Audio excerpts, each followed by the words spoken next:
Getty actress Roseanne Day. The hit series, a revival of the sitcom which first aired from 1988 to 1997, was abruptly cancelled last month after the 65-year-old, a Trump supporter both on and off-screen, compared African-American former Barack Obama advisor Valerie Jarrett to an ape.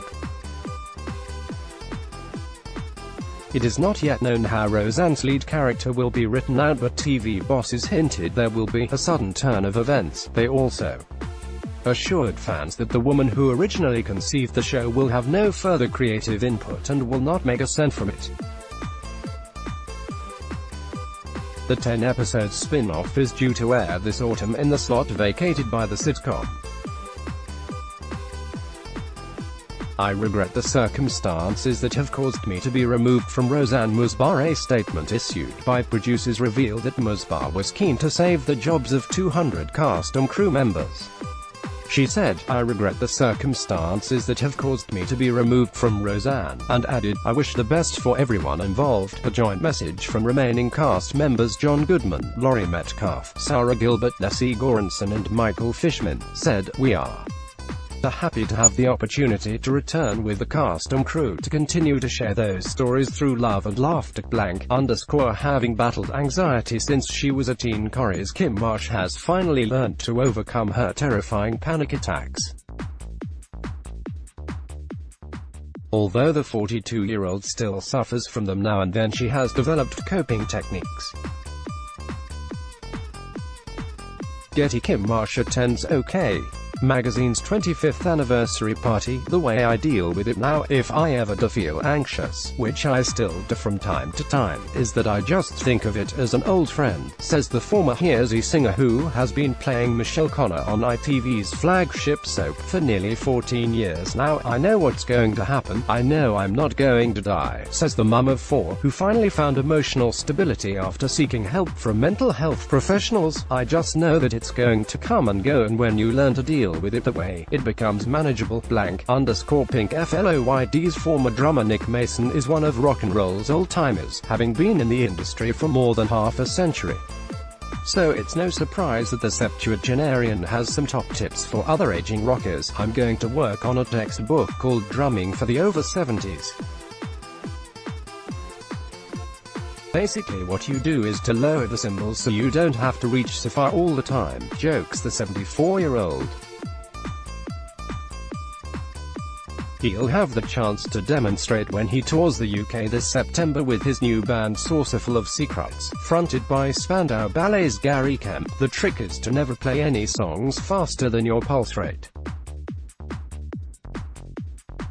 You take the pulse, and if it is fast you just half-time it." That's chapter 2, by the way. He admits, "When I last toured 25 years ago we had a private jet. Now I'm back on the bus. I'm really looking forward to it. I think, reading the news about the separation of children from the families, I can't help but think about my own children. I cannot fathom a world where they would be ripped from my arms, taken to a place no better than a prison far from home. I feel we will never forget this moment in time. Bearing witness to these atrocities, and that's what they are, I can say for sure, remaining silent is not an option. As a Latino, and as you know very well, a proud Bronx-born Puerto Rican American, we and the people of all different races, roots, and culture have enriched this country. But the recent rhetoric and constant dismissal of what we bring to the table has to stop. This is about basic human rights and decency. If you care about children, have concern for the lack of transparency about this disastrous display, in full view to the world in general, I encourage you first to get caught up on the situation. Next, call your congressperson and demand an answer, but I also want you to remain hopeful. Hold fast to hope, faith and love. We first need to admit we have a problem before we can heal it. We cannot focus on the evil, we must push towards unity and get to a healing place. It's all in our hands. Supporting one another in these troubled times, we can remain on the right side of history, the side where children are safe and in the parents' arms. Act now, call now, speak now, love now. Former Desperate Housewives actress Eva, 43, who gave birth to son Santiago Enrique on Tuesday, posted a picture with him and said, "Having my son next to me, I cannot imagine him being taken from my arms.